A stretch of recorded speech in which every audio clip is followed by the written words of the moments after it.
Hi everyone, Joe Waxman here. And in this video, I want to look at the conjunction of Sun and Venus. Now, this is a pretty common conjunction, like Sun and Mercury is, which I already did. But before I begin, guys, please hit the like button if you can, and subscribe to my channel if you haven't already. And come to my next class. That's not this coming Sunday, but the Sunday after. And not sure of the date right this moment, but I'll try and make a video promo for it soon. In any case, the topic will be the nodes of the moon, North Node and South Node, Rahu, Ketu, and cost is $10. And just email me to get on the list. All right, thank you. Okay, what is Sun? I'm sure most of you know what the Sun is. In astrology, the Sun relates to our ego and our pride, and the Sun is the king. It rules Leo, and the Sun is often what people identify with. It's not our most personal sense of self. That belongs to the ascendant, secondarily followed by the moon.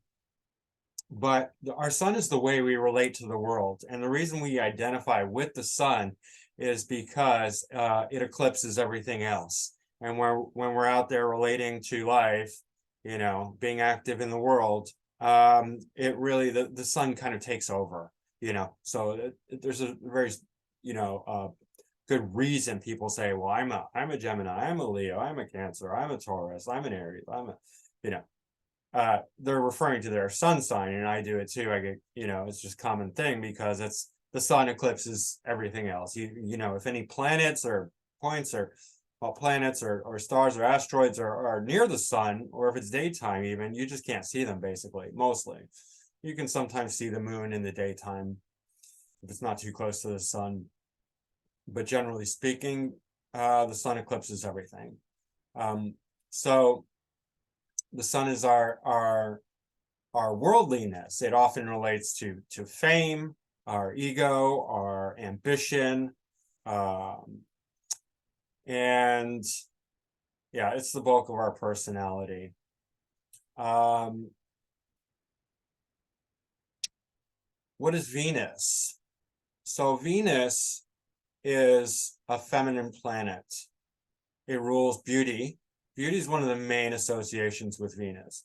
Aesthetics, luxury, indulgence, joy, the things we enjoy. It's one of the two main benefics besides Jupiter. It rules material wealth. Its rulerships over Taurus and Libra, so it does deal with things like balance and relationships, equality, fairness, peace. But the negative side of Venus is sort of like indulgence, too much indulgence and materialism. As well as people pleasing, right? And things of that nature. So when you combine the two, you get the Sun sort of infused with a Venusian vibe. And just for reference, I have Sun conjunct Venus in Gemini. And often Sun conjunct Venus people have very nice personalities. They can have strong associations with art and beauty, which I did when I was younger, especially more. So I had my South Node in Taurus, so that was activating that. But a lot of times they can be very beautiful, or not always, right? Definitely I was more beautiful when I was younger, more handsome. But that's okay. It tends to have somewhat of a Libran quality. So Sun and Venus can weaken the Sun because it can make the person more a bit lazy and indulgent, right? Wanting to just be in relationships and have money and food and, you know, all the Venusian luxurious qualities, just sitting around consuming, being loving and nice and people pleasing and all that. And so the Sun is our direction in life. It's our relation to the world, and Venus can pull away from that. So you can get these people who are overly indulgent or who believe in indulgence, right? we'll see some of that. But if the sun is stronger and the Venus is not, if the sun's stronger than Venus, then the person can overcome that. So it's not always the case, but it can lead to sort of people pleasing, overly Venusian qualities, and weakening of the sun's direction and motivation in life. They're often happy people, easygoing, very nice, and they can fool people thinking that they're nicer than they are because, yes, on the surface, there's this very nice quality, right? But you get some,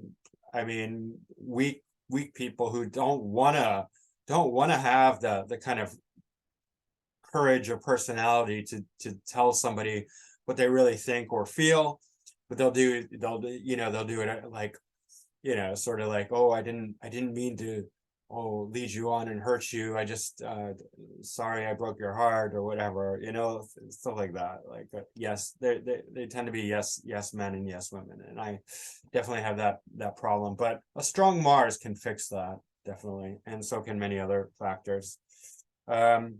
But that's generally Sun and Venus conjunct, but it depends on the house and sign and aspects, how it's going to manifest. So let's look at that.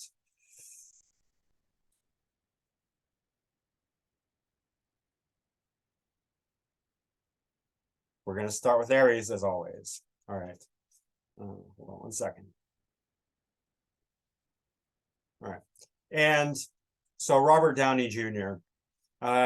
Not everyone is going to be like pure Sun Venus without any other planets or influences. In fact, they all have some influences, whether it's by conjunction or aspect, sextile, trine, square, and conjunct, all the different aspects. They're all going to be influenced, right? So you're never going to have a pure version of this. So I did my best, but so obviously Robert Downey Jr. does have Mercury.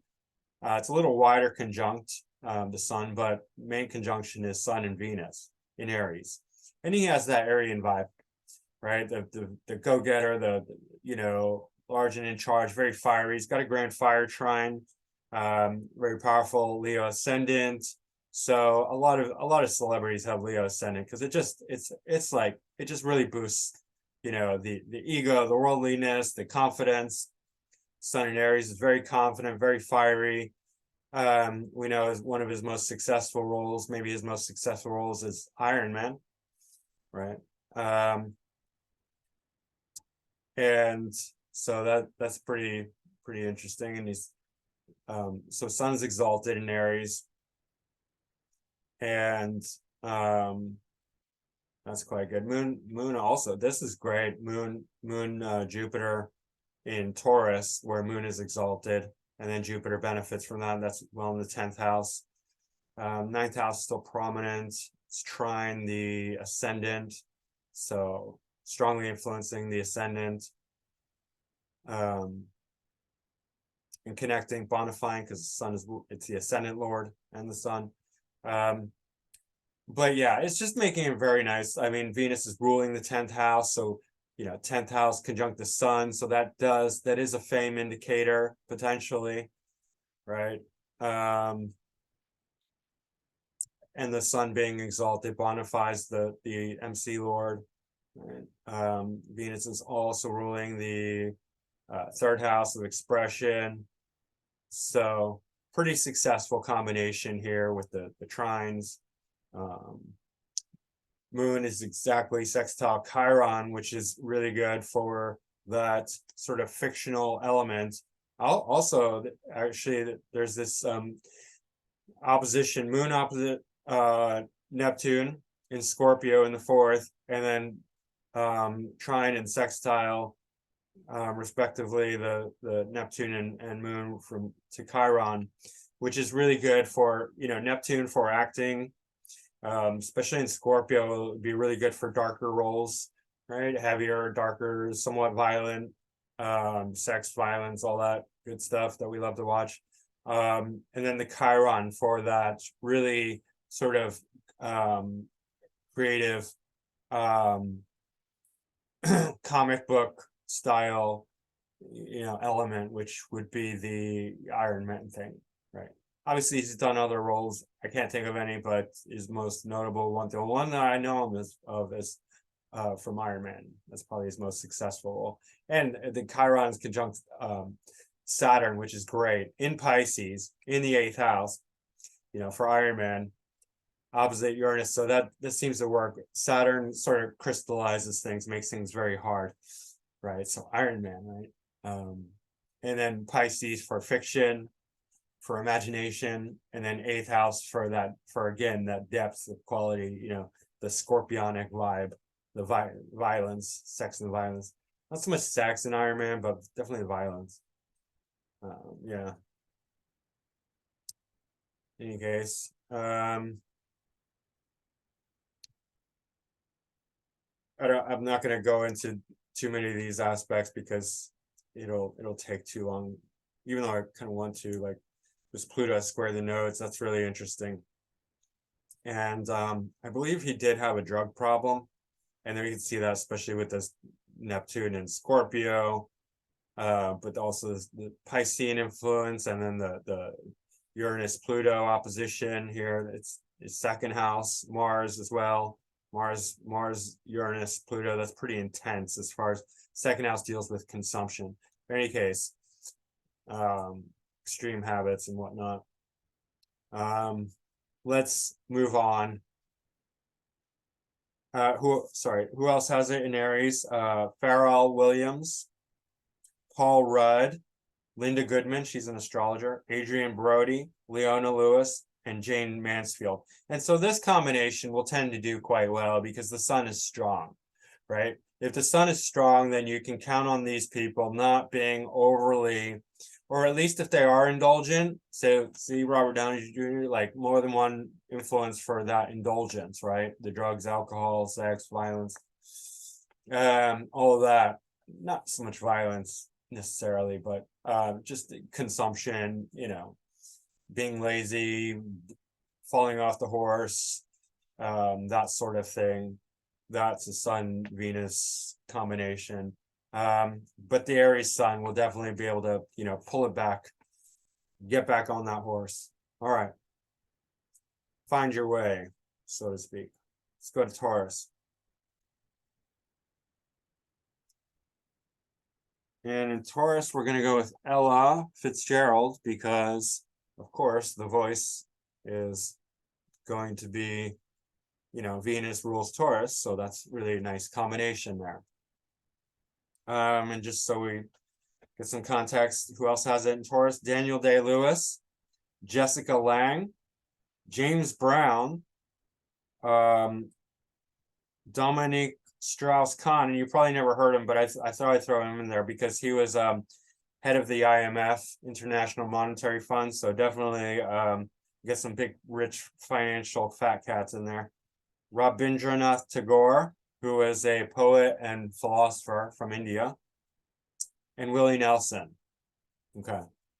So you're getting a lot, obviously, always you're going to get like a ton of variety with any of these basic conjunctions. But Venus is quite strong here. So great for the arts, great for singing, great for money, beauty, anything like that. Ella Fitzgerald. So our singers, I always look to the 2nd lord. I mean, Taurus, of course, Taurus MC, Taurus Stellium, 4 planets with Venus bonifying all of it, right? Jupiter, Sun, Mercury. But then we also have to look at the 3rd lord, which is Mercury. And because, okay, so Mercury in Taurus, good, for singing, but also Venus. We need Venus there to really bonify it, really help it out. All right. So, yeah, Venus is ruling the MC. Sun is ruling the ascendant. Like I said, a lot of famous people with Leo ascendant. Ascendant Lord, right conjunct the MC, close, very close. All right. This Cazimi, this is called Cazimi, Sun Venus Cazimi. When it's within 17 arc minutes, same degree, of the sun is called cazimi. It's supposed to do very well. The other thing I forgot to mention is that the sun combust Venus can harm the houses that Venus rules, right? But when it's cazimi, it's said to be much better. So I forgot to look at that with Robert Downey Jr., but I'll try and mention it, see if we can pull out something. And it's only sort of the I haven't talked about this, I forgot. The combustion element, that when a person gets burnout, like they become overly stimulated or overly irritated, then you lose that nice Venusian charm.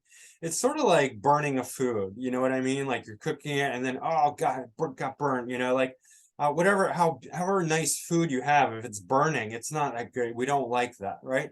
And so the sun conjunct Venus can suffer from a kind of irritation or burnout, and then all that niceness goes away. They become really crabby and nasty, right? Like if I'm, you know, having that combustion moment, you don't want to be around me, and really you don't want to be around anyone who's has a planet combust the sun and they're having that burnout. They're getting too stressed out, right? They're too irritated. They're too hot because that planet is going to be burning and it's going to, you know, going to really be irritated. But it's also going to harm whatever house that planet rules. In this case, third and 10th. You know, so like I don't know. I mean, they say sun cazimi behaves differently than combust, so maybe it does. So maybe you're not going to see it with Ella Fitzgerald, but let's say it wasn't, then you'd see it somehow in her public image and her third house. So her expression, maybe she'd get really vocally nasty, really express things, you know, hurt people publicly, right? I don't know. Maybe have a public tantrum. Who knows? She has a Gemini moon, and they are pretty crazy, Gemini moons. Yeah, so third lord, 10th and first in the 10th, basically 9th, 10th. Mars and Aries in the 9th. So that's, you know, that's pretty strong for the Mars. Definitely a go-getter, adventurous, high-minded. Mars in the 9th really loves adventures, right? So especially in good dignity in Aries. Yeah, let me just pull up and see if anything's interesting here. Out of bounds moon, and I like I always say, I don't know much about Ella Fitzgerald, but like I don't know much about anyone basically, because I'm a Gemini and Geminis like to stay on the surface. I know a little bit about a lot of people, so I'm true to my stereotype in that regard. I try and know a lot about myself. That's one person I try and know a lot about, and the people I care about. But yeah, otherwise, that's Ella Fitzgerald. You know, great for singing, great for expression, being the third house ruler, great for a public career.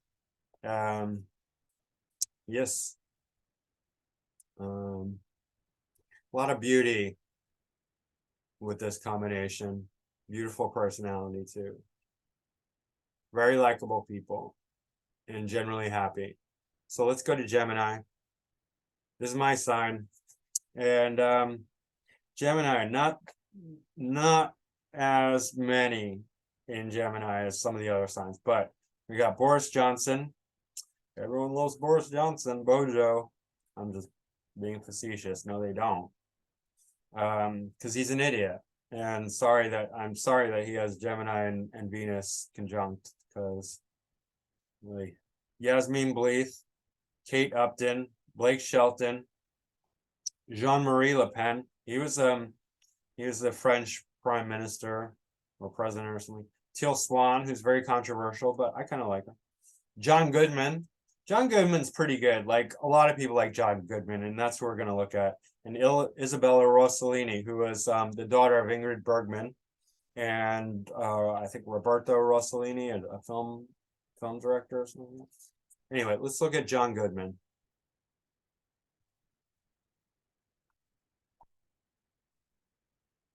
big fat actor, but you know, very jolly and people like him.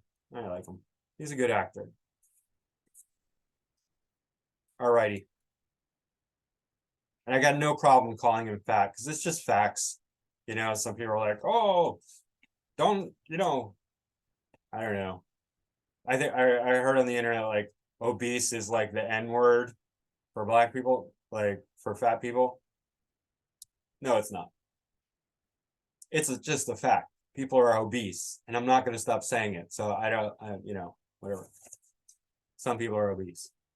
It's not a derogatory word. It's a literal description of being overweight. It's you if you're over a certain amount, you're obese. In any case,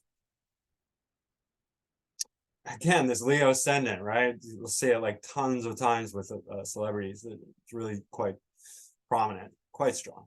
Perfect sextile with the sun, and then 1 degree Venus, 11th house Gemini, so Gemini moon as well. So that's very, you know, very strong. So Sun is his ascendant lord, Venus is the MC lord, and the 3rd house lord. Oh, same as Ella Fitzgerald, but 11th house. So groups, networks, career success, right? Internet, all that. He does have Mercury conjunct Uranus, and that is going to add a definite element of humor, right? John Goodman is a funny guy. He's definitely like entertaining. He's not like a comic. He's not like Mr. Laugh Out Loud, but he can definitely play like some good roles where you're just like, he's jolly, he's fun, he's very fun, right? He's entertaining. And that's Mercury conjunct Uranus, because Uranus brings that spark. It's a bolt of lightning, and Uranus can often be very funny, right? Nice sextile with Jupiter. Jupiter is exalted in Cancer, so that's bonifying this. Jupiter is bonifying the MC because Jupiter brings success. Nice relationship with Chiron as well. Chiron for that, you know, the X factor, the totally out of the box, being, you know, original, unique, independent, just different. Chiron teaches us it's more than okay to be weird. You know, people call it weird, but it's just being unique. It's not weird if everyone's doing it. It's only weird if you're the only one doing it. But Chiron teaches us that it's okay, right? And that's really good. He's got Saturn in Libra, exalted, Mars in Scorpio, 3rd house. It's pretty intense, you know, pretty strong. South node Pluto in Leo, so definitely like strong, powerful ego vibes. You know, Pluto and Leo is the boomer generation, and they are, you know, they are really great in some ways because of the confidence that Pluto and Leo brings, but so overconfident a lot of times. Like it's like you know, they always think they know better. They always think they're the best. You know, and there's not, I mean, that's okay. It's just you have to learn your strengths, and you have to develop self-awareness about that, right? They can be difficult to talk to because, you know, it's like my parents' generation, so I kind of know them. We all know them. They're boomers, right? In any case, very confident, and that goes a long way, you know, for success, that level of confidence. So yeah, pretty interesting. Let's see here. Out of bounds moon again. So the emotional expression, he's got a lot of out of bounds or close to bounds. Mercury is a little out of bounds. Venus is a little out of bounds. Uranus is almost out of bounds. Pluto's almost out of bounds. And nothing really stands out here, except Mercury and Moon are mutual reception. That's pretty good. All right. 11th and 12th house lords, trading places. So definitely good, strong career. All right, let's move on. In Gemini, these are fun people, generally speaking. Sun conjunct Venus in Gemini, but and it's like my Virgo moon has to doesn't have to criticize, but likes to criticize, can find a criticism for everyone. And in here I'm kind of like revealing my own sort of weakness, but definitely not the most trustworthy people. Because Gemini, Venus in Gemini is like a butterfly and extremely changeable. The Venus rules joys, right? So, it's Venus is also opinions. So you get a lot of strong opinions with Sun conjunct Venus in general. It rules taste, but like with Venus, we're drawn to what we enjoy, right? And Gemini is so changeable, so these people tend to be very butterfly-like, and that's one of my problems, right? Is really sticking to things, and that's why it's like you have to go with what you love. With Gemini, that's really the lesson that I've learned. Like, because Gemini is so curious that it's for like 5 minutes it'll love anything, or a thing believes it does, but then it's like, oh yeah, I'm not really into that. So like you have to stick with the thing that you absolutely love, and that can only come from the heart. It doesn't come from the head, and people often confuse this. More stable people, like more fixed signs, will be like, oh, you're good at this, you should just do this for the rest of your life. And being a Gemini, I'm just like, yeah, you really don't understand different natures, because the Gemini has to only go with their heart. That's truly the most important thing for the Gemini, especially Sun conjunct Gemini, Venus conjunct Gemini Sun. You have to follow your heart, because otherwise you won't stick with it. You absolutely will not. Right. So any Gemini Venuses, Gemini Sun, Gemini combinations, any strong really Gemini combinations, go with the heart. Otherwise it'll just be like, oh, I love you, baby, or whatever. I'm so into this new thing. 5 minutes later, I'm sorry, I'm done. What? And that's why people hate Gemini. Some people. Some people get really burned by Geminis, because Geminis can believe their own nonsense, their own lies, because Gemini nature plays itself. Honestly, it's not like they're malicious. It's like they really do believe that they might be in love with someone, or they love this thing, because it's like the excitement, the butterfly lands on the new thing. It's like, oh my God, it's amazing, like, and then they get bored with it and they fly to the next thing. Yeah, Geminis get played by their own nature all the time. And that's why you really got to make sure that your heart's calling you towards that thing. And that's why I do astrology, because that's what my heart, my soul has chosen. Right? It's not, and there's also tremendous confidence that comes from that, because nobody can tell me that this is not my thing. I'm like, please, I've tried way more things than you will ever try, because I'm a Gemini, and therefore I don't care what you think. I know, like my heart, my soul has spoken, and nothing you say has any bearing on that fact.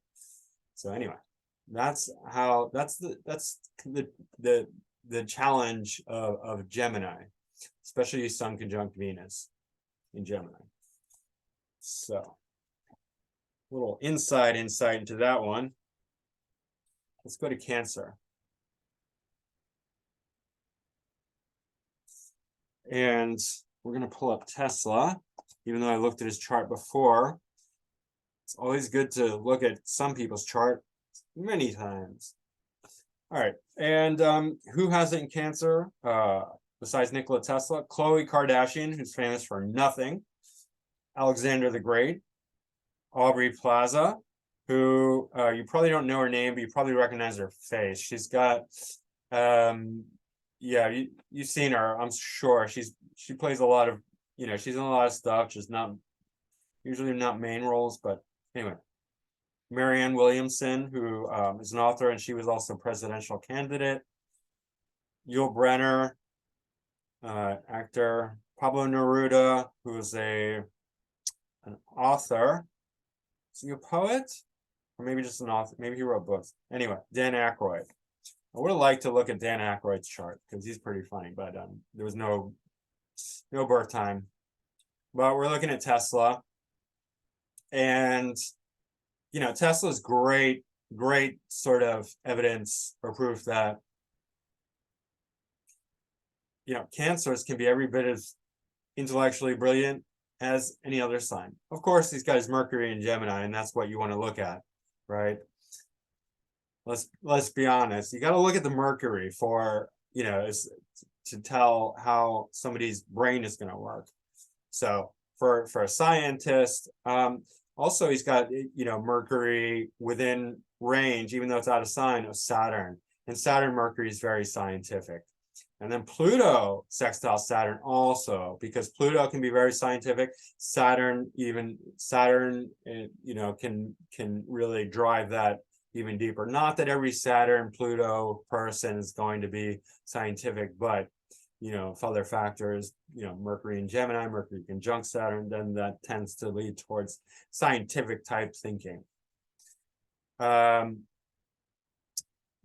Sun, Venus, Venus actually in this chart is mutual reception with Moon by degree exact, a very strong mutual reception. Even though it's square, it's still so powerful because the exact degree, right? And that's 4th and 6th, basically.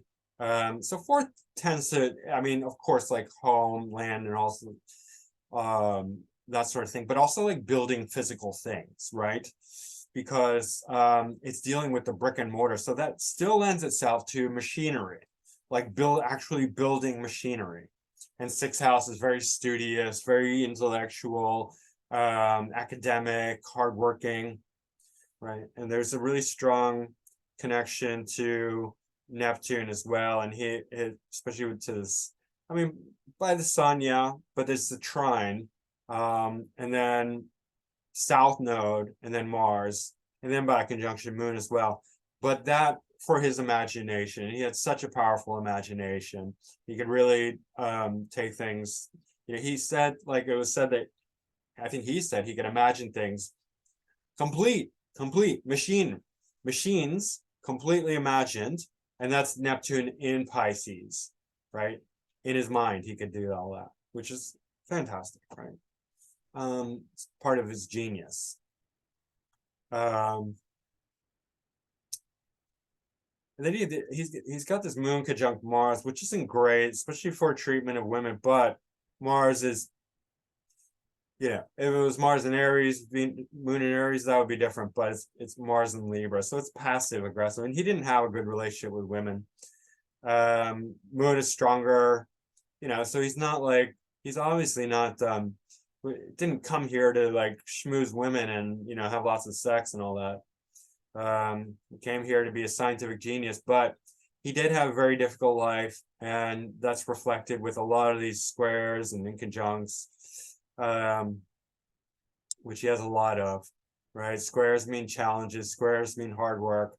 He was dumped by JP Morgan because he wanted to give free energy to everyone, and that's not what JP Morgan wanted.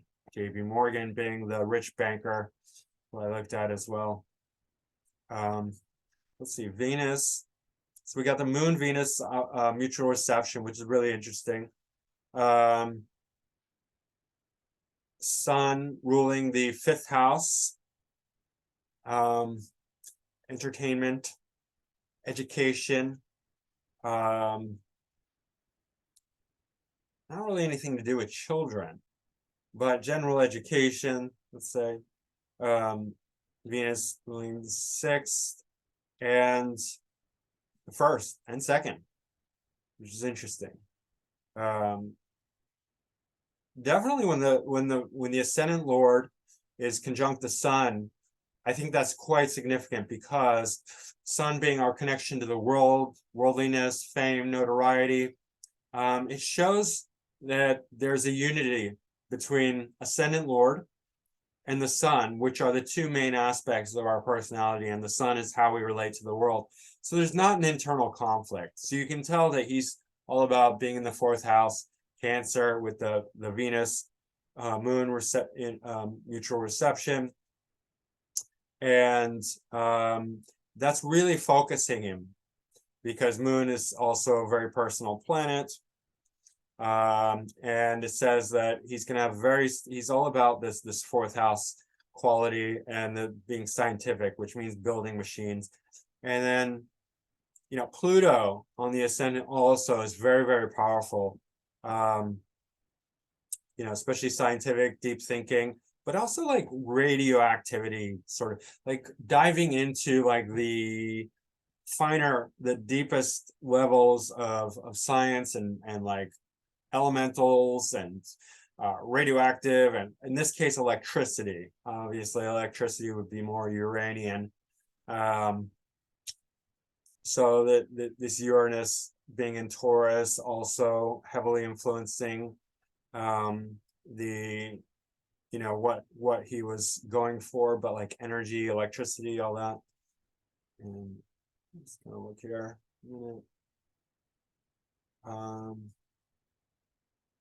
Yes, very slow moon, Mercury, Mars, Saturn. Doesn't look like anything is stationary or close to it. Excuse me. We got the moon, Venus, and then we also got a sun, Jupiter by exaltation, mutual reception. Yeah. So that's quite good. And that's not nearly as strong as this one because of the degrees, but it's still playing in, and that's 12th house imagination and foreign interaction, and then Jupiter, and then fourth. So again, the home, the building machines, brick and mortar type thing, and then the foreign. Because he did work. I mean, he's from Croatia and he worked in America, so that's strong. That's evident. Jupiter is excess or teacher, guru, or potentially benefactor even. So J.P. Morgan, right? But ultimately not super successful. Successful to a degree, right? He did, he was funded for a while, but he just didn't achieve his ultimate sort of goals. And it would have greatly changed humanity. And we don't know. Like, maybe it's for the best. Maybe it is. Who knows? There's a square from Chiron to the ascendant and Pluto, which is difficult because, Chiron's in Aquarius retrograde. So Chiron does represent, well, a lot of things. Chiron and Aquarius retrograde with bad aspects can represent sort of like kind of insanity, but also probably a level of brilliance, right? Because Aquarius, especially for scientific genius, electric genius, things of that nature, that is very prominent in his 10th house. That's what he's known for. Chiron was a teacher, a philosopher, very high-minded, very intelligent. So that does relate, but difficulty with the Pluto and the ascendant makes somebody kind of weird. He was weird, definitely different. Definitely Chiron. In any case, don't want to stay too long here on anyone. But that's Sun conjunct Venus in Cancer, and in general, this will create a very, very nice person, very caring. Cancers are generally very sweet, sometimes a little bit fake, or they can put it's that shell they like to protect, and they just like to put on a veneer of like sweetness or concern or caring, but generally speaking, these are going to be very, very sweet, caring people. Just don't hurt them, because then you'll see a nastier side. Of course, depends on other factors, but his Mars in Libra shows that he was pretty, I don't know. Well, Pluto on the ascendant, I don't know. Definitely passive aggressive.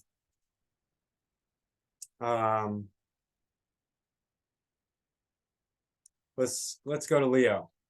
And we're gonna look at Tori Amos, just to mix things up.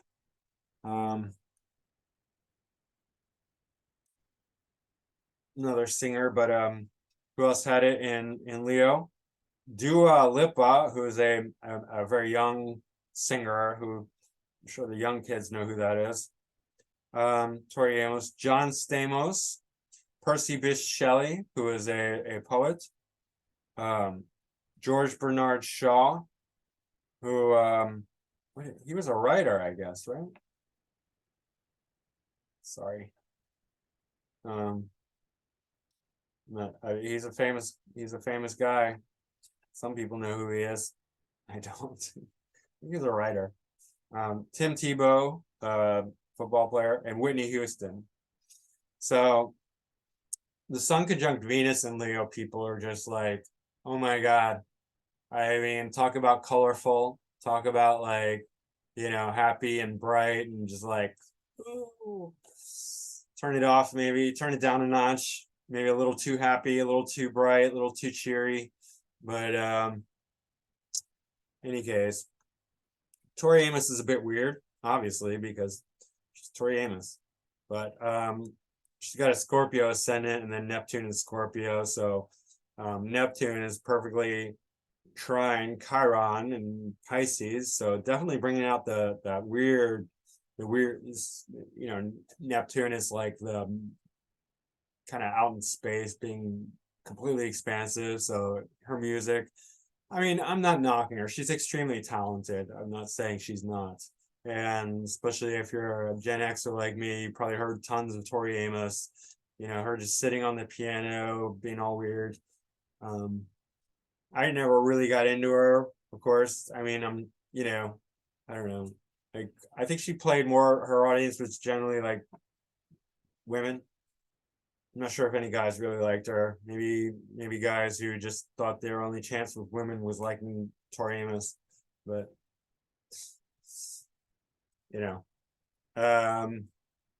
these guys who call themselves feminists, that's their whole shtick, basically. They go up to women and they're like, I'm a feminist. Will you sleep with me now? So, any case. Yeah.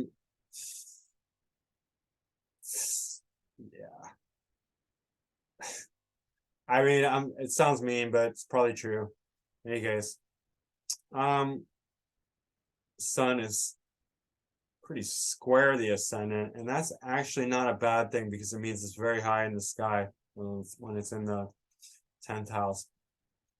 So Sun's ruling the 9th whole sign house. So 9th house, beyond religion, philosophy, higher education, will create a very high level of sophistication in somebody, and generally lends itself to public recognition because it's 10th house is the house after following it, so it sort of flows into that house. So Venus is ruling the 7th house and the sixth quadrant, and the 11th. So that's quite good. I mean, for voice, we'll look to Saturn. Saturn's in Aquarius, right? In the third quadrant, and then South Node, of course, in the 2nd house. And now, she's older, so her North Node's activated in Cancer, so she's obviously not on the scene anymore. And I don't hear anything about Tori Amos anymore. I mean, she used to be very, very popular, very prominent, all over the place.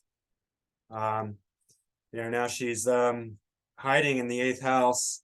Maybe she's a mama, Cancer, who knows? Square Jupiter. Jupiter is in the 5th in Aries. Maybe she's like a kids teacher. Maybe she took up teaching kids how to play the piano. I don't know. I'm just guessing. Who knows? But yeah.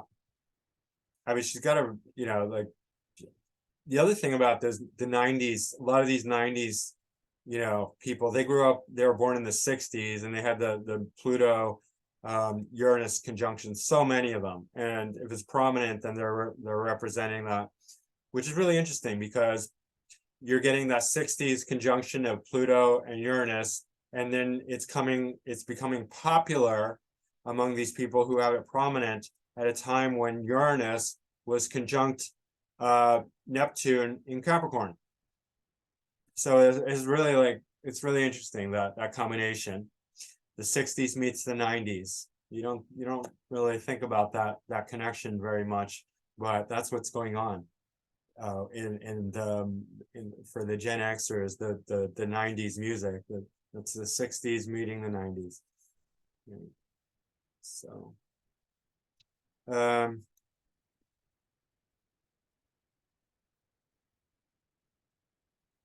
nothing really stand out here very much. Just a lot of, she's got a lot of dignity, planets and dignity. Sun, Mercury in Virgo, and then Saturn. Saturn in Aquarius, third house. In any case, that's Tori Amos. It's interesting because she's got the Scorpio ascendant to sort of tamper her down, well, unlike Whitney Houston, who had the Sun-Venus conjunction, who's just like, oh my God.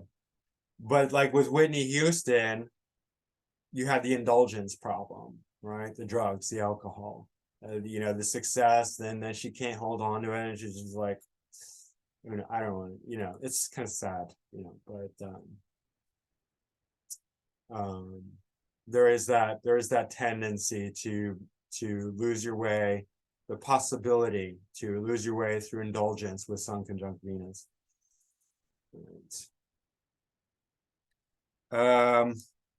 Let's go to Virgo, and we got Blake Lively, Pink, Roger Waters. And isn't it funny that you got Pink and Roger Waters? Why? Because Roger Waters was the singer, wasn't he the singer, guitar player, I don't know, of Pink Floyd. And we got Ingrid Bergman, Dolores O'Riordan, who is the Cranberry singer, Mark Harmon, Chris Tucker, and Gloria Gaynor.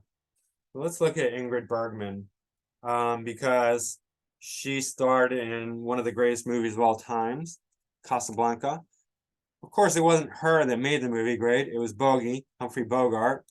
Quite possibly the greatest actor of all time. Unfortunately, there's no birth time for Bogey, but Bogey and Bacall are the greatest duo of all time. And even though Casablanca was like one of the best movies of all time, the best couple, movie couple of all time is Bogey Bacall, and in To Have and Have Not, that is the best one, because that's where they meet actually, and that's classic. And Lauren Bacall, I'm sorry, she's way better than Ingrid Bergman as far as like stage, actress, stage presence, just like the whole thing. But I like, Ingrid Bergman's pretty good. Just not nearly as good as Bogey or Bacall. Okay. That's the Sun. I'm demonstrating Sun conjunct Venus. Sun conjunct Venus are very opinionated, because Venus is all about taste, right? So when the Venus is close to the Sun, these people take their, it's like they can't help but express their opinions, especially in Gemini, right? In Virgo, maybe it's a little different in Virgo, or it's quite a lot different, because Venus does not do so well in Virgo. So these people can be extremely critical. If it's retrograde, they can be extremely self-critical, right? That's difficult. Sun conjunct Venus in Virgo retrograde, because Venus is hypercritical in Virgo, and then it's directed towards the self. But if it's direct, they're just going to be really nice, but like they're judging you at the same time, so it's kind of weird. It is what it is. But of course, here's another Leo ascendant, right? You see them all over the place with celebrities. And then Sun and Venus in the first house. And she is a pretty girl, no doubt. And that often happens with Venus in the first house. Even though it's not in great dignity, it's in poor dignity. It's in Virgo at 0 degrees. So I mean, she's probably extremely critical, right? Extremely hard to be with otherwise. And there's also this sextile between Pluto, Mars, and Saturn in Cancer. It's 11th house. Although conjunct the 12th house ascendant, basically. 12th house cusp. But this combination is not very good because Mars and Saturn are in poor dignity here. They're in Cancer, so very emotional. Mars is debilitated, Cancer, Saturn's in detriment. So this is like the kind of thing where, Mars deals with desire, especially conjunct Pluto, very desirous. Saturn is restriction and fear. Neither of these things have dignity. So Mars in Cancer can be violent, especially more for men. Well, it could be either one, but I'm just kind of like saying in a woman, it might be over sexualization. So this is the type of person who would just be like, oh, darling, I'm so sorry. Like they'll say, oh, I'll never leave you. I'll love you forever. Oh, like a month later or a year later, oh, darling, I'm so sorry. I fell in love with somebody else, and I didn't want to. I couldn't help it, but we ran off together, and I'm so sorry. I didn't want to. I just I couldn't help myself. That sort of thing, because the Saturn will want to restrict it, but it's in poor dignity. There's no real discipline. Mars, especially Pluto, will the desires are too intense, and they'll just be overly emotional about it. They'll go with their heart. They'll have no discipline. It'll just so that's the kind of thing that I could see her doing, and that isn't. I mean, that's sort of reflected in Casablanca, if I remember correctly. Yeah, you guys. Of course, he pushes her away, I think. Anyway, I'm terrible with details about these things. Venus is ruling the MC in the first house. That's quite good. Venus is ruling the third house. Mercury's in Virgo, so I'm sure she's pretty sharp. And that's quite good for acting. Mercury in Virgo in the second house, good speaking, voice. Saturn is also in conjunct Uranus, so she's very impulsive. North Node Uranus and Aquarius, and I mean, Jupiter's in Pisces in the 8th, conjunct Chiron. Interesting. Yeah, I'm not like the hugest fan of Ingrid Bergman, but she's a good actress. Moon trine the ascendant, but let me just check here.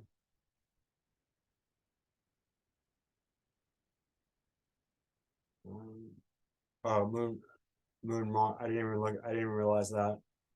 Yeah, Moon Mars mutual reception. So that's 9th and 12th. So that's pretty good for an actress to have that 12th house Lord.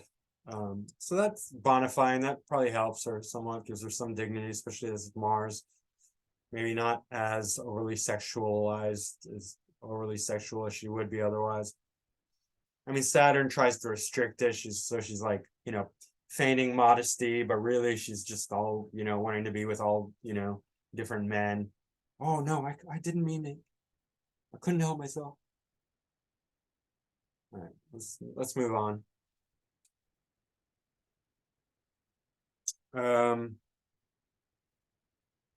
We're going to Libra, and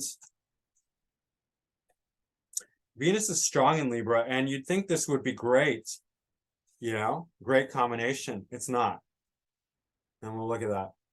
All right, who has it in Libra?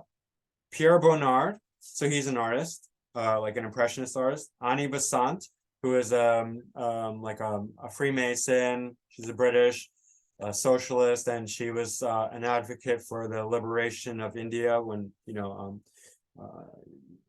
England was occupying India. Paul Paul Paul I don't know, I can't even read my Paul Hindenburg. So I guess he's I looked him up and then I didn't write it down. Any case, never mind that one.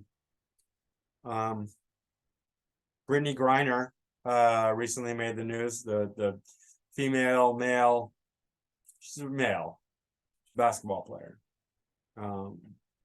feminine male, but yeah. Aleister Crowley's the most famous one. Do as thou wilt shall be the whole of the law. Well, look at that. And Viggo Mortensen, he's an actor. Let's look at Aleister Crowley because he's pretty interesting, even though Crowley. I'm sorry, it's Crowley. It's not Crowley. Crowley. Certainly extremely intelligent, but definitely lacking sort of moral fiber. And so what happens here is that Venus is strong and the sun is weak. So these people tend to be way overly indulgent, and that's what he was. And that's basically the whole of his law is, be indulgent, and that's all that matters. Do as thou wilt. Thelema, he made his own religion, right? And that's the problem with Sun conjunct Venus, especially when Venus is strong, is a tendency to be lazy, overindulgent, money, sex, drugs, alcohol. And Venus, just so you know, is the related to Lucifer, the morning star. When Venus is a morning star, interestingly enough, his Venus is not a morning star, but it's conjunct the sun, so it's you wouldn't see it. It's combust the sun, so you wouldn't see it, but it's not a morning star. It would be a morning star if it was on this side. And then it's, of course, supposed to be more malefic, but I don't know if that's true or not. I don't think it's true. I think it depends on just the sign and the house and overall, opposition, aspects, right? In any case, Venus is ruling the 4th and the 11th. So interesting. Sun's ruling the ascendant. Again, Leo ascendant. Tons of these people, right? With a very powerful Uranus in Leo on the ascendant. And Uranus on the ascendant definitely makes somebody very independent, can be quite brilliant, rebellious, defying sort of conventions or conditioning, which is a major theme of his. Guys, I'm sorry, I have to pause it for 1 second. Sorry about that. All right, so where was I?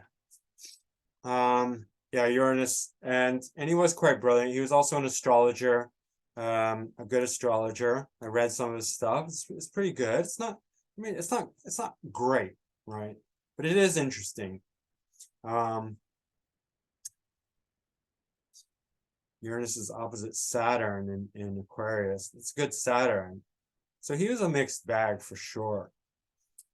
He's got his North Node. He's got his MC in the 9th whole sign house and his North Node in the 9th.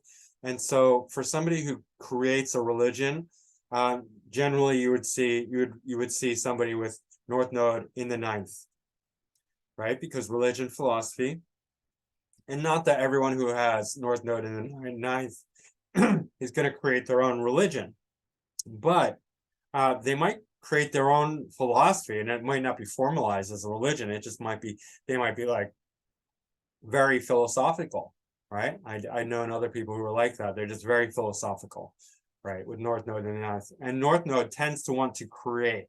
He wants to build. He wants to, because the North Node is that area where we're trying to learn. We're learning, and so there's this quality of creation. I'm going a bit beyond So first lord in the first, but also the third whole sign house, right? So that's intellect. So you got to take that into consideration as well. And then 11th, groups, networks. That's also important. I already did this, I guess, but where's Libra? Oh, of course, Venus is in Libra, the fourth, the third, fourth. Jupiter's conjunct Mercury and Scorpio for the dark, the darker elements of his philosophy. Jupiter being the planet of philosophy, right? Jupiter conjunct Venus, or sorry, Jupiter conjunct Mercury is going to create very big expression. So he's a big talker, very expanded expression, but also very dark and intense. Mars in Capricorn in the sixth, so he's really a fighter too. And this is actually probably his saving grace, because you need a strong Mars, and it's square Venus, so his relationship to women was difficult, but it's still, I mean, both are in good dignity. And then it's part of a T-square with Chiron, so definitely unique. When Chiron's in the 10th house, then these people are like, let the freak flags fly, it's because public image is very Chironic. So if they're not in the arts, they are like sort of representative of like some just like creature from some unimaginable place. Like it's just like weird. They're weird. They're publicly weird, and that's what he was. And he's also Neptune in the 10th house, Neptune in Taurus. So lies, deception, dishonesty. The guy was really just kind of loved to fool people. He was all about that. He just loved having fun. He loved fooling people. Really nice trine between Pluto and Mars here, and the moon. Wow, a lot going on. I could spend a lot longer going over this chart. Moon in the 8th, right? So very dark, very mysterious, very brilliant, but also very practical. He was very joker and deceptive, jokey and deceptive, weird, occultish. All right, that's Aleister Crowley. Do as thou wilt. Shall be the whole of the law when you have Sun conjunct Venus in Libra. And if you have Sun conjunct Venus in Libra, I would say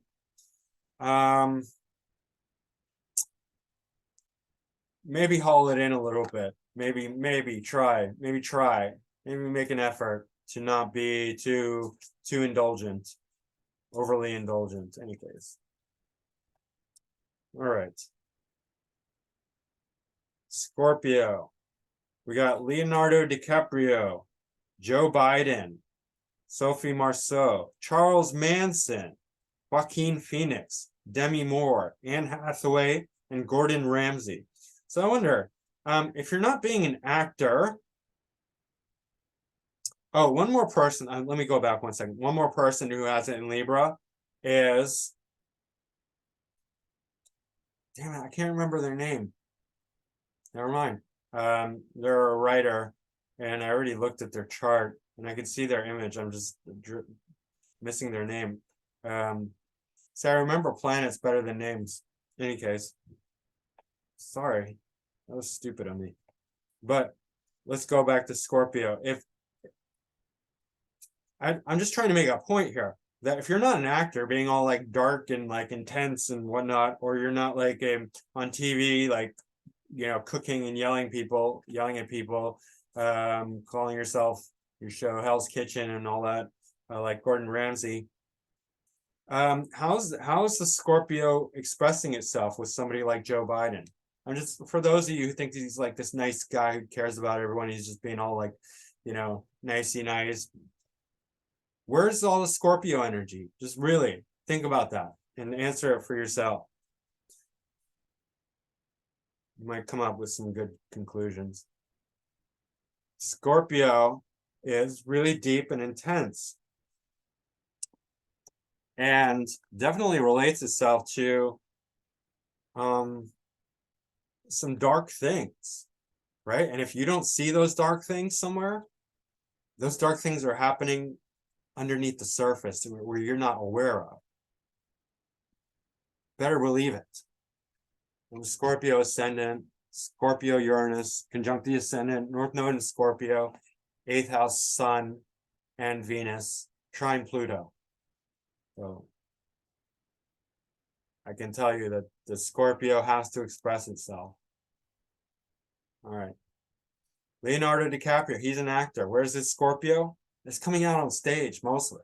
I don't know. I'm not saying don't put it beyond him to be, you know, have his secrets and be very hypersexual, especially with, you know, Sun conjunct Venus in Scorpio, Mars in Scorpio, right? Certainly, if Mars is in good dignity, not always, but as you know, if it's in the second house, definitely it's going to make somebody more attractive, more good looking, right? And he definitely has that quality, that face that people love. It makes him really intense and good actor. He's also got Mercury exactly conjunct Uranus, which makes him quite electric, quite expressive, electrically expressive, right? Very powerful first and second house, even third house, right? Pluto on the ascendant, right? So adding even more to this scorpionic vibe. Sun trine Saturn in Cancer. Saturn in Cancer is not in good dignity, right?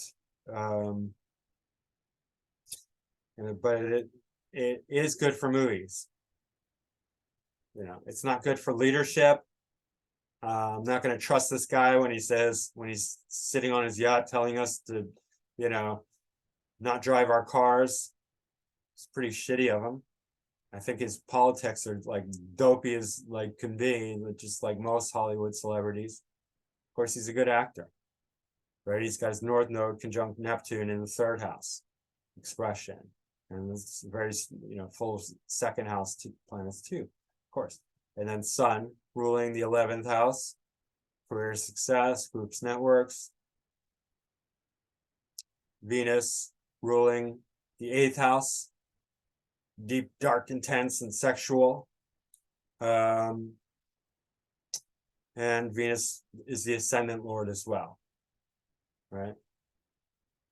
So again, ascendant lord conjunct Sun, fame, notoriety, worldliness, focus.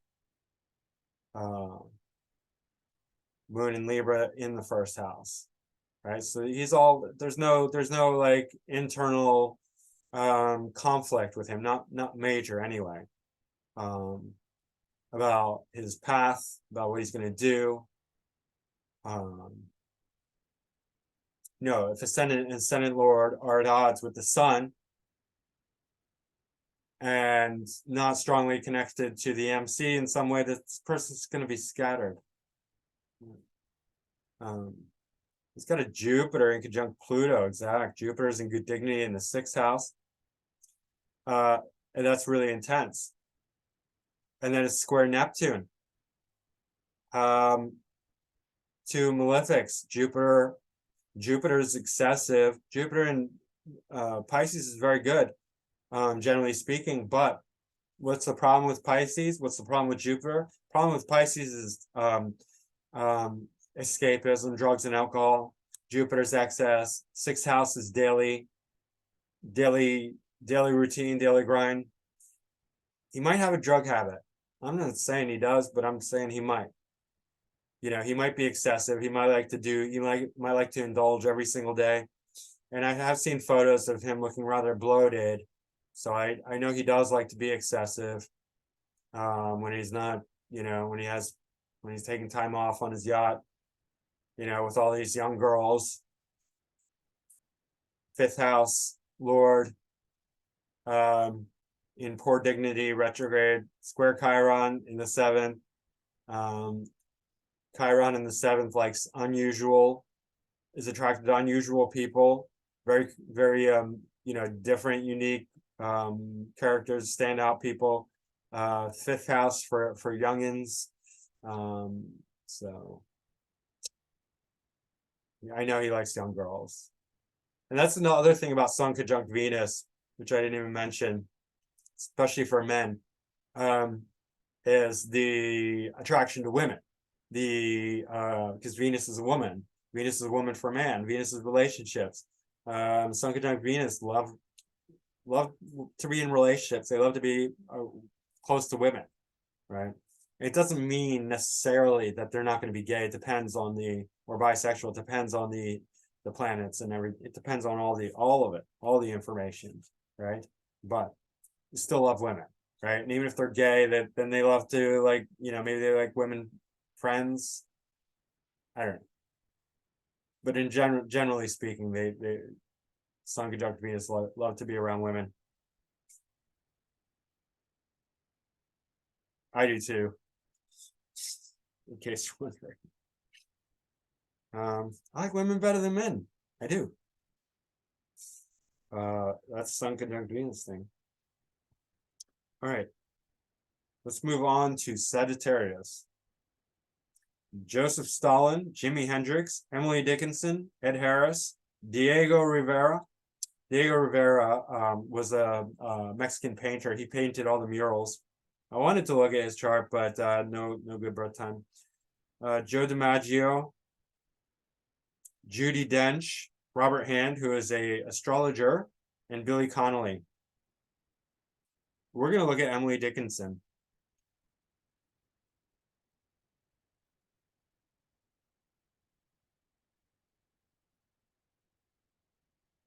And Emily Dickinson's really, really weird, talented. I just want to pull up one of her poems just because it's fun. Why not? Just to get an idea. After great pain, a formal feeling comes. After great pain, a formal feeling comes. The nerves sit ceremonious like tombs. The stiff heart questions, was it he that bore? And yesterday, or centuries before? The feet mechanical go round, a wooden way, of ground, or air, or aught, regardless, grown, a court's contentment, like a stone. This is the hour of lead, remembered, if outlived, as freezing persons recollect the snow, first chill, then stupor, then the letting go. That's fun. Emily Dickinson was quite a strange person. I mean, extremely eccentric, lived her life in isolation, reluctance to greet guests, and she didn't even want to leave her bedroom. She never married. And yeah, so extremely private. And then her poetry was like, she wasn't even famous during her life. They discovered her poems later. And I just wanted to quickly preface that, give it some context. Scorpio ascendant can be quite private, right? Can be very protective. Moon in the 12th. Moon in the 12th loves to be alone, especially to feel their creativity and to feel their emotions, to get in touch with how they actually feel.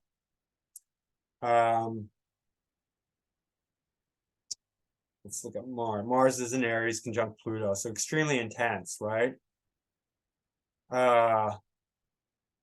Pluto magnifying this sort of intensity.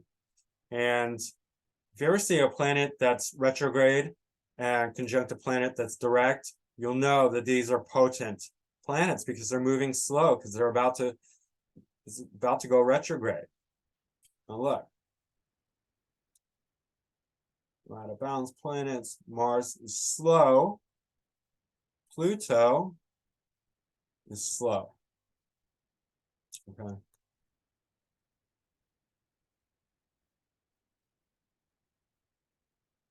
Okay, not super slow, but pretty slow.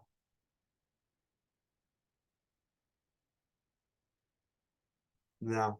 Okay, I was expecting even more, but not as much as I thought. Still interesting. I mean, Mars conjunct Pluto, that's in Aries, it's super intense, right? Uranus square Chiron. I mean, that's so unique. It's powerfully unique, but also weird and probably brilliant, especially with Uranus and Aquarius in the third house, right? Saturn and North Node in Virgo. Saturn being in the 10th house in Virgo with South Node in the 4th, right? So initially when she's young, and I don't know how old she was, very private, very wanting to be at home. Saturn in Virgo is very contracted. I have to pause for a second. Hello? Hi, this is Linda with All American Home Care. I was just finishing up on your mom's record. I just had some other questions. Is there any children under the age of 18 in her home? No. Okay. Is she a smoker or non-smoker? Non-smoker. Okay. And when would be a good time to set up? Is she bedbound? No, she's not bedbound, but she doesn't have a working phone. Her phone broke, and I don't know. Okay, so when would you be around her? Because we have your number. Yeah. Today. Today? Well, let's see. What time would it work for you? I kind of have a busy day, but maybe. Oh no, it depends. You tell me. When you're available. We could do 3 o'clock. It'll be like 15 minutes without like Okay. all she has to do is verify the information you gave us, and they'll let her know when they either come out or do the home visits or they do the info. So whatever she picks, they'll set her up with the first appointment. So how about 4 o'clock? Would that work? Yeah, I'll let my assistant know to give you a call at 4 o'clock. Okay? All right, great. Thanks. Thank you. Bye-bye. Bye-bye.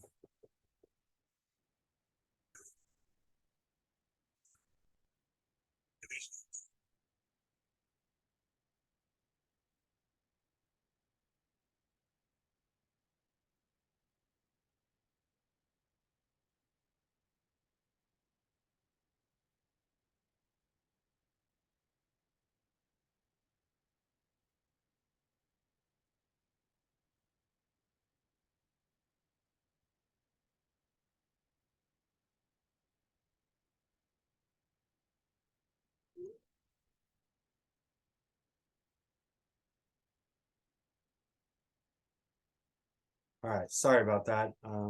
It was an important phone call I had to get. So Saturn in Virgo is really restricting her public openness and friendliness and whatnot. Virgo is very modest, kind of has an inferiority complex. Saturn is fear. So you can see that how that, especially with the Scorpio ascendant, this person would be extremely private and afraid of the public, especially when young. If she was older, I don't know how old she lived, but when she's older, she would definitely be more open to that. Yeah, so but she has her sun conjunct Venus and Mercury, so she's not a purebred, right? Obviously, with the sun and Venus. But like I said, not many people are.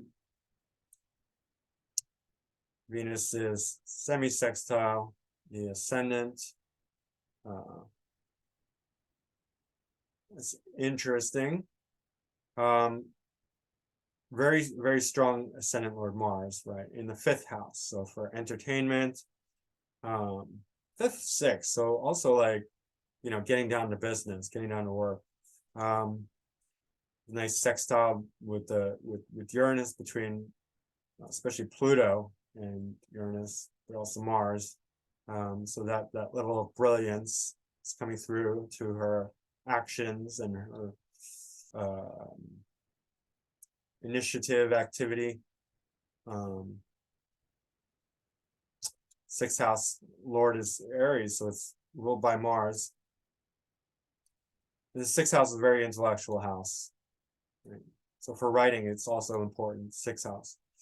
And then 3rd Lord ruled by Saturn in Virgo. So very, again, this very hyper intellectual, analytical quality that's Jupiter, Neptune. So very dry, but very expansive at the same time, and imaginative. Jupiter, Neptune in Capricorn, interesting combination. Dry, but creative at the same time. Sun ruling MC in the 2nd, and then Venus ruling 7th and 12th. So 12th for creativity, 10th for the career, and 7th is just generally good planet to good sign to reach other people. Good planet. And of course conjunct Mercury as well, so it's bringing in all these other elements, 8th and 11th. And she's quite dark, right? Quite dark, quite intense, but beautiful soul, like really like deep, powerful, intense, beautiful poetry. Right? South Node Pisces at home. 2nd house for her voice, not the speaking voice, but the written voice. Written voice still, you have to take that into account. If there's no written voice, it's like dry journalism. But for poetry, you need that written, the voice, the Taurian quality, the Venusian quality, right? Venus is very much about arts and poetry and aesthetics and all that. So that's Sagittarius. Right. All right, let's look at Capricorn. Jim Carrey, Dolly Parton, David Lynch, Aristotle Onassis, who is the husband of Jackie Kennedy Onassis. She married Aristotle Onassis after JFK died. And Aristotle Onassis was like a shipping tycoon. Like yeah, I already looked at that one. Betty White, Howard Stern, Alexander Hamilton, and Louis Pasteur, the scientist. But let's look at Dolly Parton.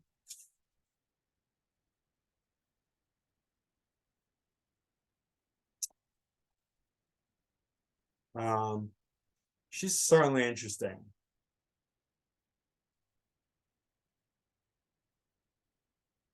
Great musician. I mean, some people are like, you hear this cliche a lot. I like all music except country music. I can understand that, but I would say rather I like all good music, regardless of category, whether it's country or hip hop or punk or rock or whatever. If it's good, it's good. So in any case, I'm not against country music, not at all. In fact, Jolene's a great song. Fantastic song. Already. Sun conjunct Venus in Capricorn. Right. And you can imagine, like, these people are, I mean, this is like Betty White, right? This is like who else?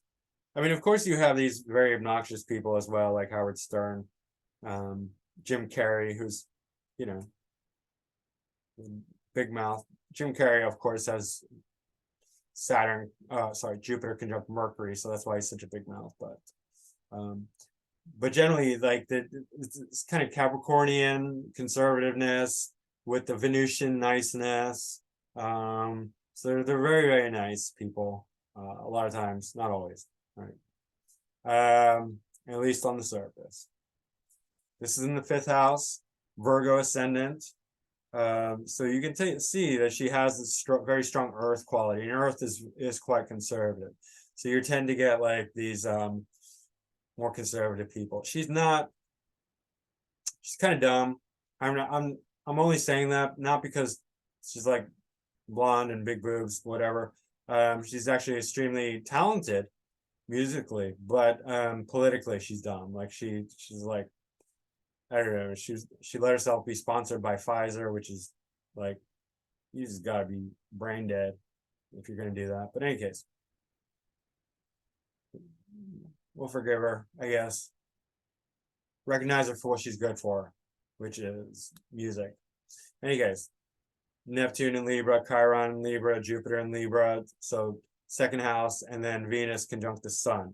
2nd Lord conjunct the Sun. 9th Lord conjunct the Sun. So, you know, she might be a little religious, right? Sun ruling the 12th house, right? Creativity. Pluto in Leo as well. So very strong, powerful, creative. Moon in the 12th in Virgo. You know what's really good about Virgo? Virgo is not very creative, but Virgo is great at like covering other people's music. So I don't know if other people wrote her music or not. I mean, Virgo can write, it's just not as creative, but this is an interesting combination because it's sort of like opposite. You got like 12th house kind of vibe, but Virgo as well. And Virgo is very editorial. You know, they can make good things better. So sort of like that. She's got a very prominent Uranus conjunct Gemini on the ascendant. It's retrograde, so it's like, I don't know, it's interesting. There's going to be rebellion. I don't know enough about her to relate to any details of her life, but something quite rebellious about Dolly Parton publicly, because the Uranus retrograde, and then, well, not only square to the ascendant, but to Sun, semi-square to Sun. Sorry, sesqui square to Sun. It's hard to say. Any case.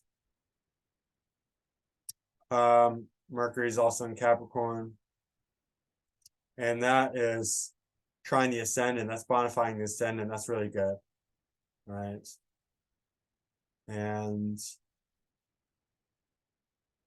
basically in conjunct the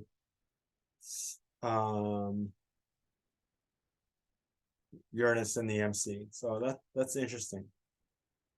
Of course, she also has the Mars and Saturn conjunction in Cancer, which is not great. Again, that's sort of like the Ingrid Bergman thing, and I don't have to repeat that, but it's the same sort of vibe. It's sort of like, oh, I didn't want to leave you. I didn't want to go sleep with all those other guys, but I couldn't help myself. I'm so sorry. This is sort of like a passive aggressive. It's like a weakness. Plus is retrograde square Chiron, so that's really interesting. It's in Cancer, and I wonder if Saturn's ruling the 6th house. I don't know. I wonder, because Cancer relates to breast, so I don't know. There's something going on here. I'm not even exactly sure what. Although Jupiter in Libra, Jupiter is square Venus, and maybe that's it, right? Jupiter square Venus is quite excessive. So she is very excessive in some ways. Yeah. Interesting. I'd have to do a little bit more research to find out how this is manifesting with her, but this could be a Jupiter square Venus relating to her excessiveness. Let's just put it that way. But, you know, Sun conjunct Venus in Capricorn. Some of these other people, they have a lot of other influence. Like I know Howard Stern has like a whole stellium. Jim Carrey's got a lot of, you know, stuff going on. But Sun conjunct Venus are very nice in Capricorn, are very nice, but like conservative and kind of hard at the same time. obviously. But these people are not going to lose their way because Capricorn will prevent it. They're going to be very ambitious. I forgot to mention the Sun conjunct Venus in Scorpio. They had the most big name celebrities. Like that was overflowing. I couldn't fit them all, but there were so many of them. For some reason, even though Venus, and I didn't even mention this, Venus is in detriment in Scorpio, still does extremely well. So I don't know. Just factor that in. As far as number of celebrities, somehow it does really well. And let's go to Aquarius. Look up Ashton Kutcher. I mean, it's kind of no surprise, I don't know, at least to me, that he's got the Aquarian combination. And who else has it in Aquarius? Harry Styles, Oprah Winfrey, Ellen DeGeneres, Axl Rose, Jennifer Jason Leigh, Misha Barton, and Christy Brinkley. Okay. Now he's got this. I mean, he's got basically a grand air trine. Not basically, it's pretty strong. He's got a grand air trine. And he plays, especially in that 70s show. He's good. I think he's good. A lot of people think he's good. But he plays this like ditzy, funny, hilarious kind of guy. Aquarius is hilarious. And air signs, when you get like, especially all three, it's either going to be very intellectual or very hilarious. Generally one or the other, or like master communicator. Well, that would be more intellect, I guess. Intellectual communications, but yeah, a lot of humor. I mean, he's got tons of air. Jupiter and Gemini Ascendant, North Node Libra, Pluto and Libra, Aquarius stellium MC, and Aquarius, right? And he's got, I mean, so the sun is closer to moon, in fact, than Venus, but still Venus is right in there. So, and it's conjunct is MC. So, I mean, yeah, definitely huge Aquarian vibe going on here. And Mercury's his ascendant lord. So it's Saturn. Saturn's in Leo. So that's a mutual reception between Sun and Saturn. So the fourth and the 10th, yeah, it's 4th, 10th, or 3rd, 9th if you're looking at whole sign houses. So interesting combination there. Saturn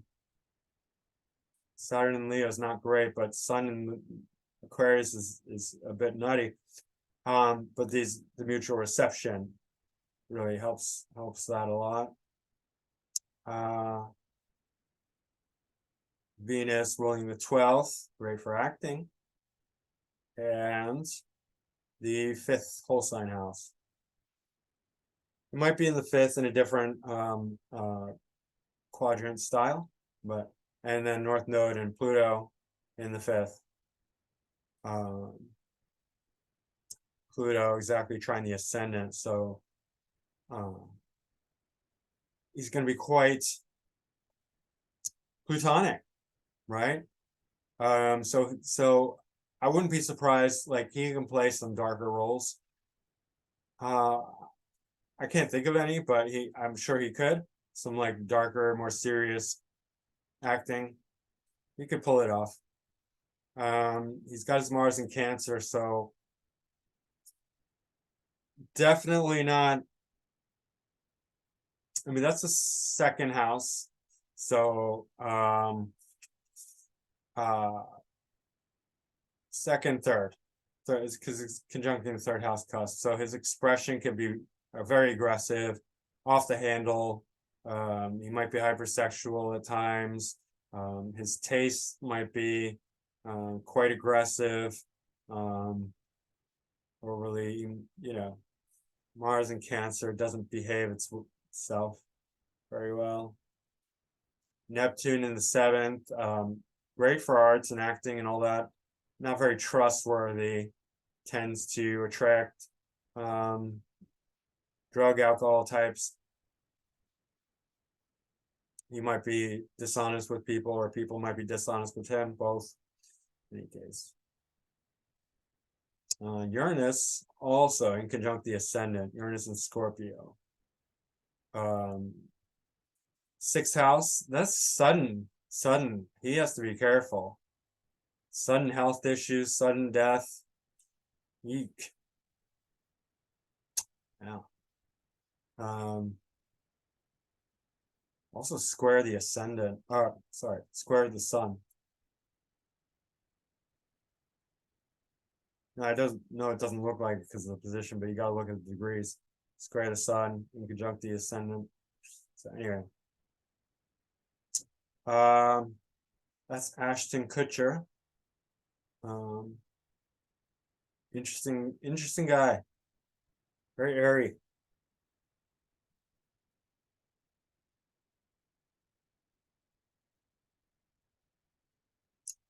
Trying to think if there's anything else to say about Sun conjunct Venus in Aquarius. Definitely a certain level of brilliance, and but very unconventional. And they'll love unconventional relationships. They'll love complete freedom in their relationships. Probably love to have multiple, polygamous. You're not going to tie these guys down very easily. Yeah. Certainly they'll love to play the field and be free, and this guy likes to be naughty, likes to be dishonest, and super funny, intelligent, but also manipulative, controlling. In any case, these rich guys, they can do whatever they want and get away with it. Let's go to Pisces. We're gonna go to something quite different. Bugsy Siegel, another criminal. And this is fun because we often think of Pisces as like spiritual, poetic, creative type, hippies and whatnot. Well, or musical, artistic, right? But who else has it in Pisces? Frederick Chopin, Alan Rickman, the actor, Victor Hugo, the writer, Joanne Woodward. So I don't know why I do that. I write these names and then I don't know who they are. She might be an actress or something. But there's not that many in Pisces. And then Bugsy Siegel is a mobster. And let me just pull up the Wikipedia real quick. All right. American mobster who's the driving force behind the development of Las Vegas Strip. So he did some good things. Not only influential with the Jewish mob, along with the childhood and fellow gangster Meyer Lansky, also held significant influence with the Italian American Mafia and the largely Italian Jewish National Crime Syndicate. Awesome. Handsome, charismatic, front page celebrity gangsters. One of the founders and leaders of Murder Inc., which was an organized crime group active earlier this century. It became a bootlegger. That's Pisces during Prohibition. After Prohibition was repealed, he returned to gambling. Left New York and moved to California. He was a hitman and muscle, noted for his prowess with guns and violence. All right, so that's basically him. Looks like a nice guy, right?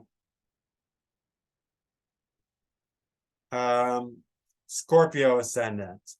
You telling me Scorpio's mild, or just looks nice, looks sexy, whatever.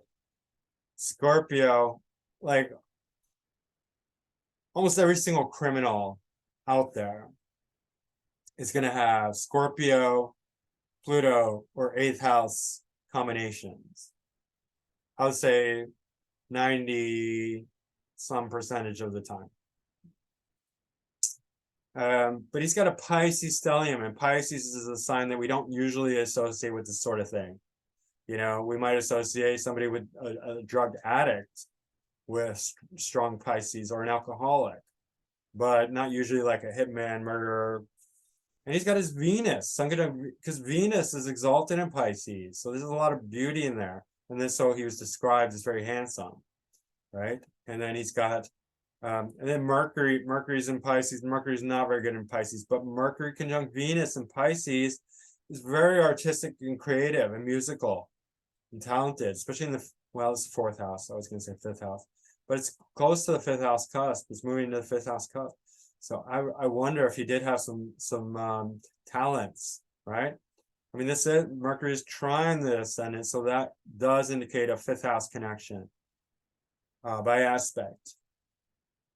The thing is that Saturn is conjunct Sun, so Saturn's crystallizing all this. Saturn's making it hard. When Saturn is conjunct the Sun, these people become very, very, it can go different ways. They can be extremely fearful, but very Saturnian, very tough, hardworking, disciplined. So this is kind of contradicting that Piscean nature. Even though he has this connection to beauty and artistry, Saturn is restricting it.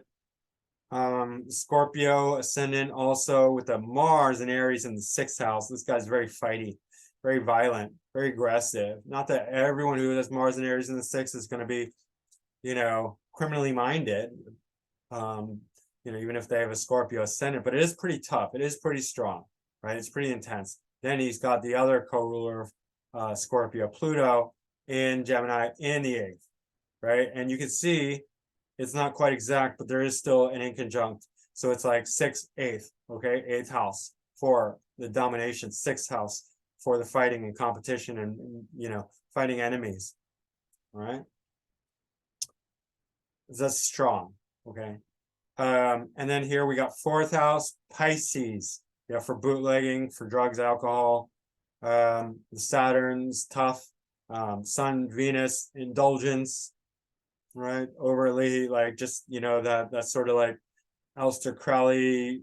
Venus is strong here, right? Sun is strong. Venus is stronger than the sun. So again, think of Aleister Crowley. Think of his philosophy, do as thou wilt. Aleister Crowley was all crazy, like drugs, alcohol, sex, you name it, do whatever you want. That's sort of this guy's philosophy too. Do whatever you want. I'm going to do whatever I want. There's a trine to Neptune in Cancer, to Saturn and the Sun. So again, a connection with drugs and alcohol. South node to Chiron in Aquarius. Chiron in Aquarius is kind of nuts. It's brilliant. It's that fine line between insanity and genius, right? Because Chiron's already so out there, and Aquarius just furthers that. So, and it's perfectly semi-sextile the sun. So there's a connection there as well. Strong connection to the sun. Just being like completely out of the box. And also exact opposition between Uranus and Neptune in the second and eighth house. So money and other people's money, shared resources, right?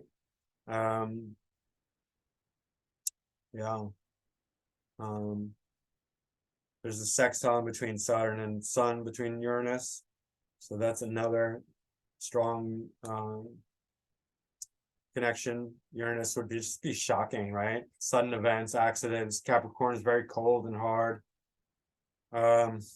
So he's just sort of making snap decisions to pull the trigger on people. Of course, he's got his moon in Taurus in the seventh, and Jupiter.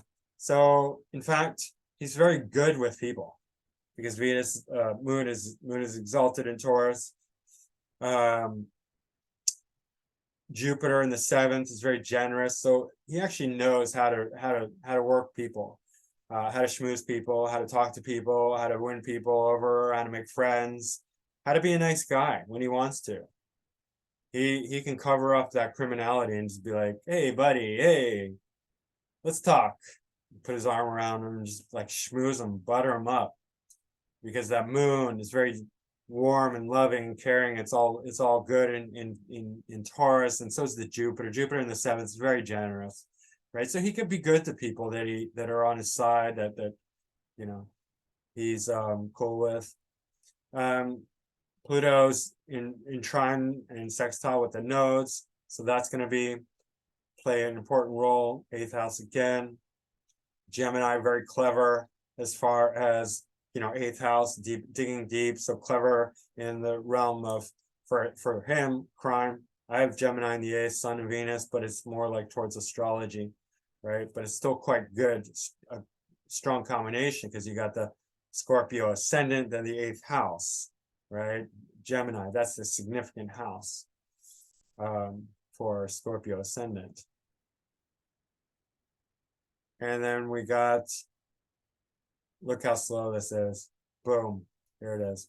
And then, okay, so Jupiter and Venus. Let's go back here.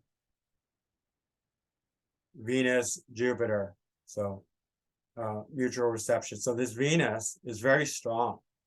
It's way strong because it's exalted in Pisces, and it's in mutual reception with Jupiter. Not by degree, but and then Venus is bonifying this moon too. The moon's ruling the 9th house, so travel, long distance travel, right? Jupiter's ruling the 5th house cusp, so gambling is a 5th house thing, speculative investments, right? 4th house for turf.